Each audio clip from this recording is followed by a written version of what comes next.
सरकार कह रही है कि अब पेपर वायुसेना से भेजे जाएंगे, लेकिन देश का युवा पूछ रहा है कि आखिर ऐसी नौबत आई ही क्यों? अगर पेपर को एयरपोर्ट से भेजना ही समाधान है, तो क्या इसका मतलब यह नहीं कि अब तक की व्यवस्था नाकाम रही है?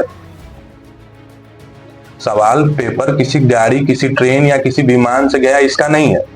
सवाल यह है कि बार बार पेपर लीक क्यों हुए। सवाल यह है कि युवाओं का भविष्य दांव पर क्यों लगा।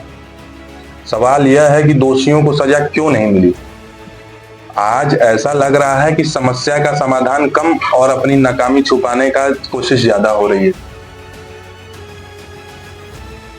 युवाओं को नई हेडलाइन नहीं चाहिए, युवाओं को ईमानदार जवाब चाहिए। क्योंकि जब व्यवस्था मजबूत होती है, तब पेपर की सुरक्षा व्यवस्था चर्चा का विषय नहीं बनती। जब व्यवस्था कमजोर होती है, तब नई नई घोषणाएं करनी पड़ती है। देश का युवा सिर्फ एक बात कह रहा है कि पेपर विमान से नहीं, जवाबदेही और सुरक्षित होते हैं, जवाबदेही से सुरक्षित होते हैं।